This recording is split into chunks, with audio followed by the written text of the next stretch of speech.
Coucou les filles! Aujourd'hui on se retrouve pour le dernier look de l'année. C'est le look pour célébrer le 31 décembre, donc pour accueillir la nouvelle année à la maison ou en party, comme vous souhaitez. J'ai voulu faire quelque chose de très intense, très foncé, mais en même temps avec plusieurs paillettes, donc ça va venir illuminer quand même le tout. C'est sûr que c'est un maquillage de soirée, vous pouvez l'adapter aussi pour le garder plus près de la racine des cils pour avoir quelque chose d'un petit peu plus raisonnable, puis-je dire? On se retrouve en fait pour un maquillage complet, donc je vais commencer avec un visage nu et on va faire le maquillage de A à Z, donc allons-y. Pour avoir un teint frais et lumineux, je vais commencer par appliquer une crème qui est très lumineuse, ça pourrait être un sérum aussi, ça peut être aussi contenu dans votre base, donc quelque chose qui va vraiment donner de l'éclat. Souvent quand on a un teint qui est davantage caucasien, on va opter pour une base qui est légèrement rosée. Sinon, si on a une peau plus foncée ou un teint plus jaune, d'opter pour une base abricot va donner plus de teint. De mon côté, je vais y aller avec quelque chose qui est simplement légèrement nacré. Et c'est une très belle crème de chez Lierac. J'en ai parlé à quelques reprises, entre autres je l'avais utilisé là, dans ma vidéo pour Get Ready pour un mariage. C'est un produit qui est assez luxueux, mais je trouve qu'il est vraiment très joli. Donc j'en prends légèrement, c'est comme une crème tout simplement. Et je vais venir l'appliquer partout sur le visage comme ceci. Donc vous pouvez voir tout de suite que les zones où la lumière frappe vont être vraiment plus réfléchissantes que l'étaient avant l'application de la crème. C'est sûr que si vous avez une peau qui a tendance à briller en cours de journée, je vous conseillerais peut-être pas d'utiliser ce type de produit-là parce que justement ça donne une brillance déjà à la base. Ensuite, je vais appliquer une base, celle que j'aime beaucoup dernièrement, c'est la base de Tarte qui se présente comme ceci. Et son nom, pour être plus précis, c'est la Clean Slate Poreless. C'est un peu dans le même style que la Professional de chez Benefit. Cependant, elle a un fini encore plus siliconé. Donc l'application se fait très très bien et je compte bien me racheter un plus gros pot quand ce petit format-ci va être terminé. Donc j'en prends à peu près la grosseur d'un pois, comme ceci, et je vais l'appliquer surtout au niveau de ma zone T, donc l'endroit où j'ai les pores les plus élargis. Et je fais tout simplement ensuite l'étirer vers l'extérieur du visage. Une base de teint va permettre de faire tenir le maquillage plus longtemps, mais aussi de permettre une application beaucoup plus uniforme, beaucoup plus lisse, beaucoup plus belle du fond de teint. Parlant de fond de teint, celui que je vais utiliser, c'est, je vais vous le mettre joli comme ceci, donc c'est celui-ci, c'est le Wake Me Up de Rimmel. J'adore son odeur, sa consistance est très agréable, il s'étire bien, c'est vraiment un super fond de teint. Il y a un léger fini lumineux, donc je le conseille davantage aux peaux mixtes à sèche. C'est une amie qui me l'a conseillé il y a très longtemps. Elle utilisait avant le Vita Lumière Aqua, ou quelque chose comme ça de chez Chanel, et elle a essayé celui-ci. Et elle trouvait qu'il était justement là, sinon meilleur, aussi bien sinon meilleur que celui de Chanel. Et pour le prix, bon sang, ça vaut la peine. Alors, je te remercie Lynn de ce conseil. Donc, j'en prends à peu près une pompe et demie pour l'ensemble de mon visage. Vous pouvez utiliser un pinceau pour le faire. Moi, personnellement, j'aime beaucoup l'application au doigt. Je trouve que ça réchauffe la matière. C'est sûr qu'il faut faire attention parce que quand on applique au doigt, souvent on a tendance à en mettre plus. Quand on utilise un pinceau, donc juste de vous restreindre dans la quantité. Et là, je vais surtout mettre l'accent sur le centre de mon visage où j'ai le plus de rougeur.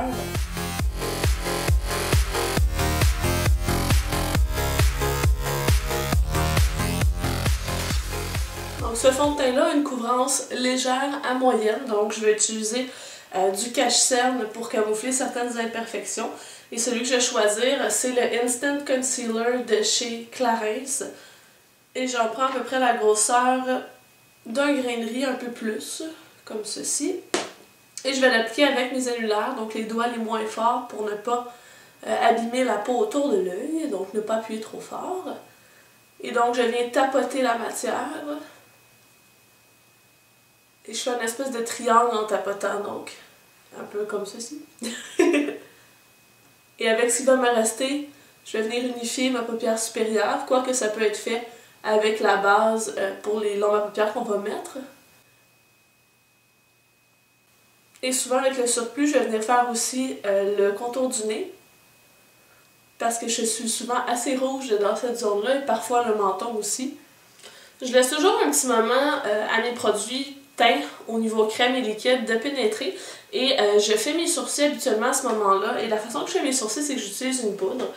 Celle que je prends, c'est la 560 de chez Inglot, ainsi qu'un pinceau biseauté au poil assez raide pour être capable de faire des traits plus précis.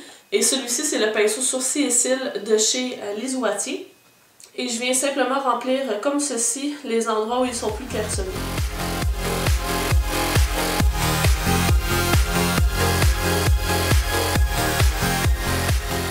Fixer les poils de mes sourcils avec un mascara transparent. J'utilise en ce moment le Great Lash de chez Maybelline. Il existe des produits spécialisés pour ça comme dans la gamme Anastasia, sauf que je trouve que pour le prix, je vais rester dans quelque chose de moins cher comme Maybelline. Ce produit-là coûte comme 7$ alors que celui d'Anastasia en coûte 29$, donc on va se garder une petite gêne.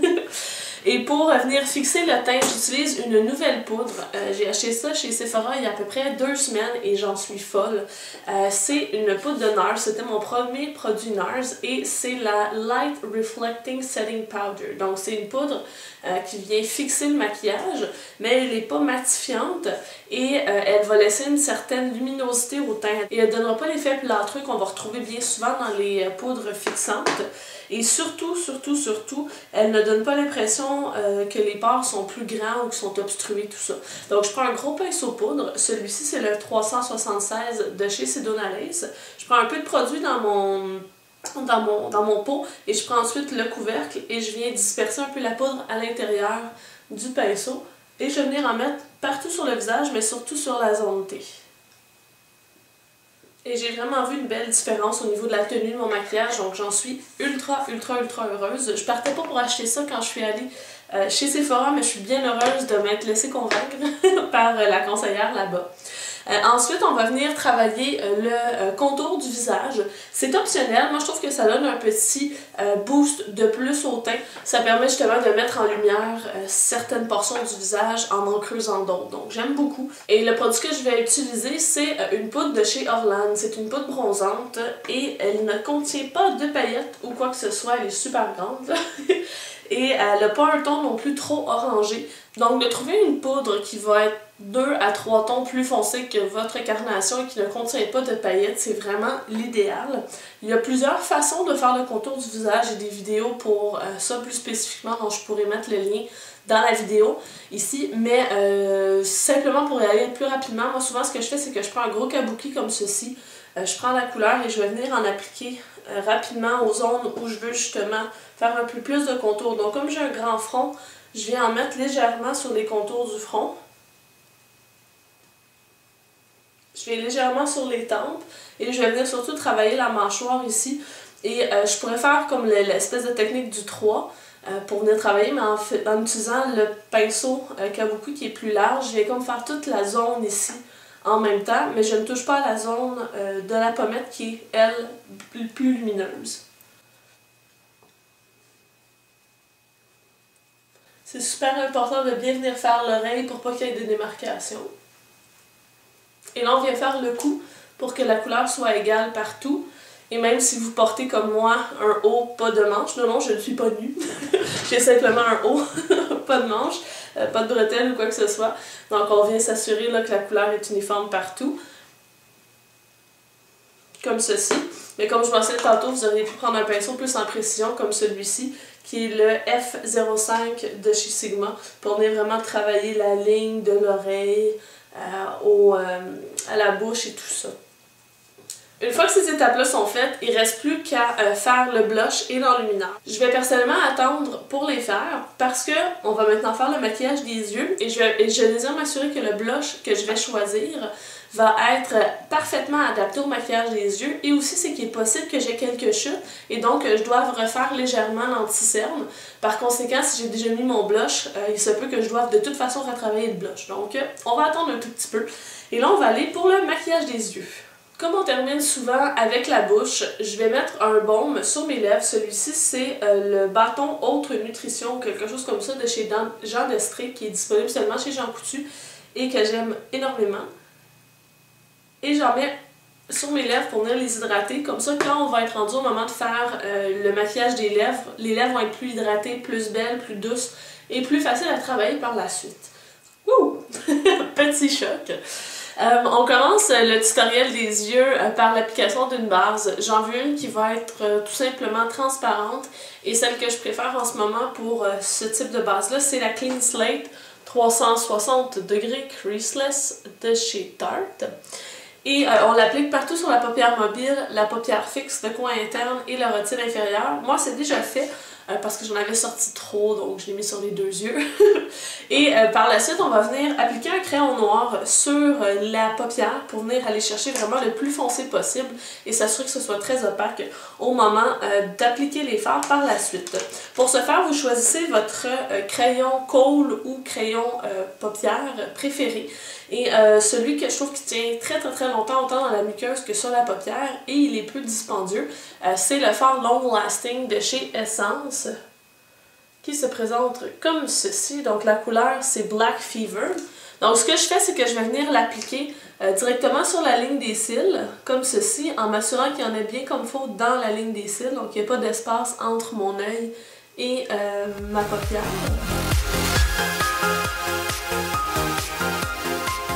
Je me rends à peu près jusqu'aux 2/3 au coin interne. Je vais en mettre dans la muqueuse supérieure. Et là, au coin externe, je vais venir faire la forme principale de mon maquillage. Et je vais venir tracer une petite ligne. Ce qui est important, c'est de la faire légèrement plus arquée que la fin de notre muqueuse, comme on le fait habituellement, parce que l'estompage va venir agrandir un peu la forme. Et là, je vais venir combler légèrement le coin. Le but, c'est de faire une espèce de triangle. Et je vais faire un léger trait dans le creux, comme ceci. Et là, il faut travailler assez rapidement parce que ce crayon-là se fixe assez vite. Et on vient chercher un pinceau en forme de crayon, en poil synthétique comme celui-ci. Celui-ci, c'est la structure de chez Lisoitier. Et on va venir justement fondre le produit. Donc, on va donner des petits coups. Il faut être délicat avec la paupière. Le fondu n'a pas besoin d'être parfait, il faut simplement que les côtés externes ne soient pas aussi marqués. Il ne faut pas non plus monter trop haut au niveau du coin externe si on veut garder un smokey eye relativement proche de la ligne des cils.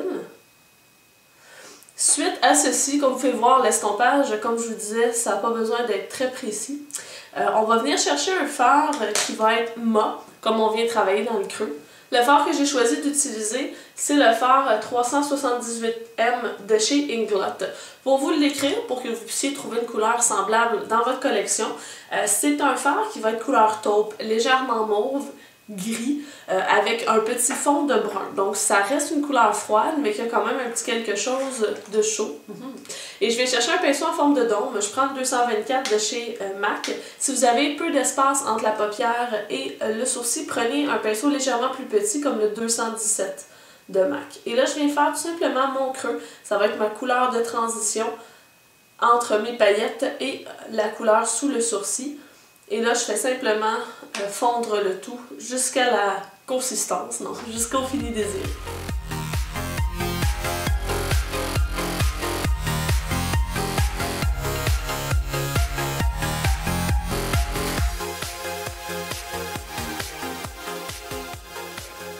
Quand on a un résultat qui s'approche de ceci, donc on a quand même un beau fondu vers le dessous de sourcil, et qu'on a la forme désirée. Donc là, vous pouvez vous adapter vraiment à la forme de votre œil. Je vais chercher un pinceau tout simple au bout arrondi. Celui-ci, c'est le Eyeshadow Brush de chez ELF. Et on vient chercher un fard mat, beige, pâle. Ça pourrait être un blanc aussi. Je préfère y aller avec quelque chose d'un petit peu plus doux, un peu moins marqué. Et je vais utiliser la couleur Cream dans la palette Lorac Pro.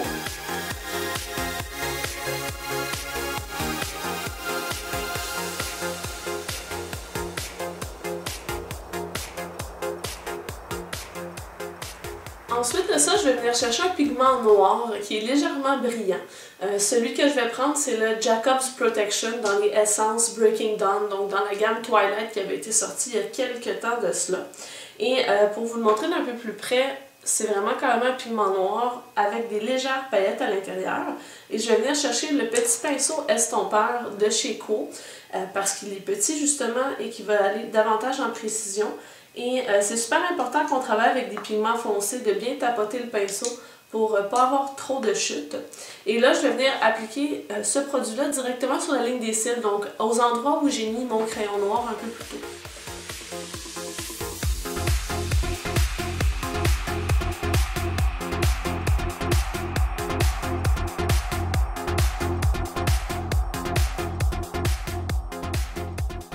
Donc, vous pouvez voir que c'est un noir qui est très riche, très joli. Ensuite de ça, on va venir travailler avec des paillettes. Les paillettes que je vais venir utiliser proviennent de la gamme Eye Candy.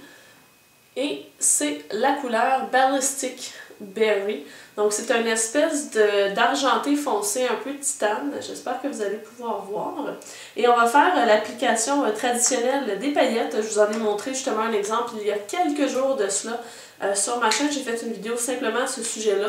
Donc, je viens chercher la base de Ellie Splash, le scellant, que je vais appliquer sur ma main. Et ensuite, je prends un petit pinceau au poil synthétique et je vais venir mettre ce produit-là directement aux endroits où je veux appliquer mes paillettes. Et mes paillettes, je veux vraiment les appliquer plus vers le coin interne. Ça va s'arrêter aux 2/3 du coin externe et davantage vers le haut de ma paupière mobile pour laisser vraiment du noir pigmenté au niveau de la racine des cils. Et ensuite, je viens chercher un mouchoir pour éviter les chutes. Je viens prendre un pinceau pour sélectionner les paillettes et je les applique.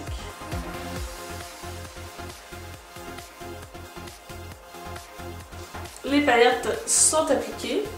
Après ça, je vais venir rechercher mon pinceau 224 de MAC pour venir adoucir légèrement le fondu dans le creux. Et c'est parfait. Ensuite, je vais reprendre mon crayon noir de Essence et je vais l'appliquer sur la muqueuse inférieure et je vais dépasser aussi sur le ras de cils inférieur.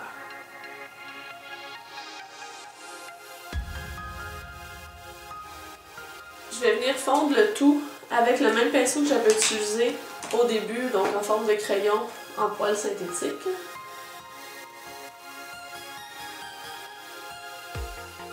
Je vais venir donner une petite touche de mauve dans le maquillage en appliquant un pigment au ras de cils inférieur par-dessus le noir. Et celui que j'ai choisi, c'est dans les Naked Cosmetics. Et c'est le pigment TW5, donc c'est dans la gamme Twilight 5, si je ne me trompe pas. Et un petit pinceau crayon, donc je prends un tout petit peu du produit. Et je vais aller flatter mon ras de cils inférieur avec ça.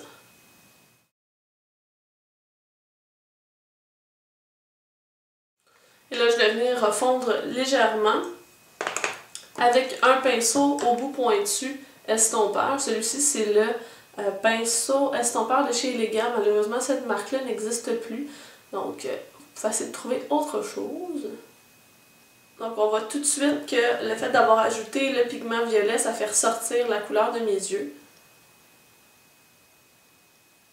Et là, pour le coin interne, on veut avoir quelque chose de pas si lumineux, mais il ne faut quand même pas non plus trop fermer le regard. Donc, ce que je vais faire, c'est que je vais commencer par appliquer un fard mat. Je vais utiliser la couleur Light Pink qui est juste ici dans la palette Lorac Pro. Donc, ça, c'est un fard qui est légèrement rosé, mais qui est mat. Donc, on commence par ça ici.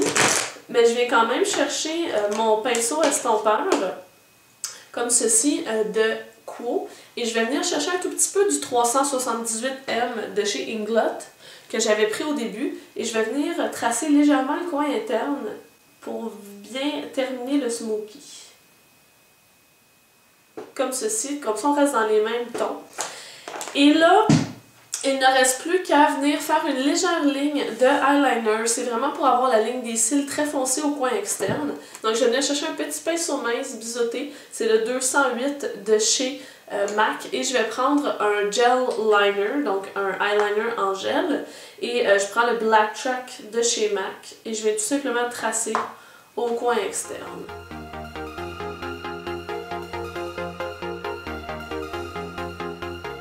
Vous pouvez venir faire une pointe ou non. De toute façon, c'est tellement foncé au coin externe que la définition de votre pointe, on ne la verra pas beaucoup. Donc, c'est pas absolument nécessaire de faire ça là, à la perfection. Et ensuite de ça, on va venir appliquer le mascara. Je vous conseille fortement de venir appliquer des faux cils si vous êtes capable de le faire.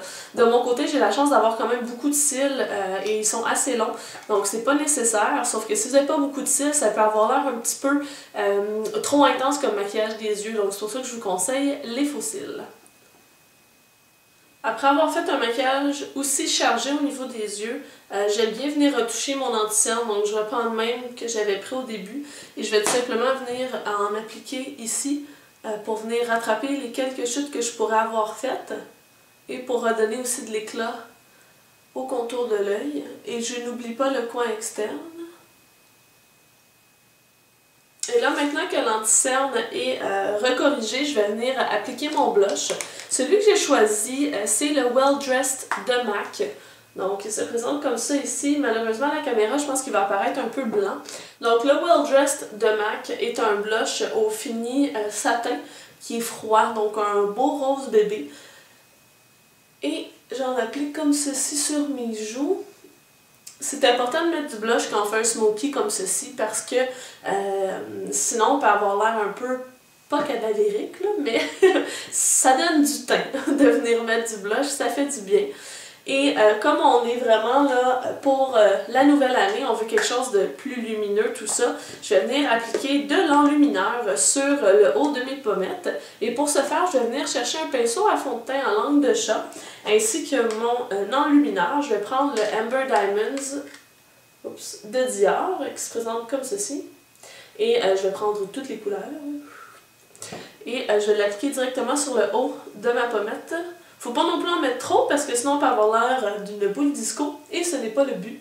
Mais celui-ci est tellement fin que je suis pas trop inquiète pour l'effet boule disco. Et on ne fait pas non plus partir sans mettre quelque chose sur les lèvres parce que des lèvres trop nues, trop couleur peau peuvent donner justement un aspect un peu cadavérique. Donc pour les lèvres, j'ai fait un mélange entre le lip butter en cupcake de chez Revlon et le Gloss Illume de chez Smashbox. J'avais besoin de quelque chose d'un peu plus rosé mais qui reste quand même un peu plus voyant que des lèvres très pâles. Donc on va faire un petit zoom sur le maquillage des yeux.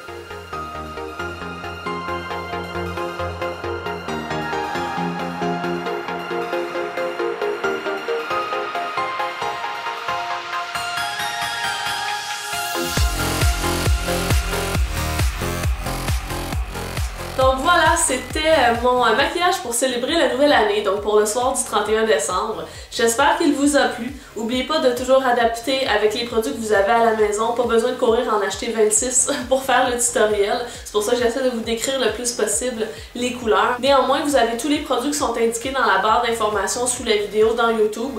Barre d'informations que je vous invite à consulter parce qu'il y a beaucoup d'informations justement intéressantes et pertinentes.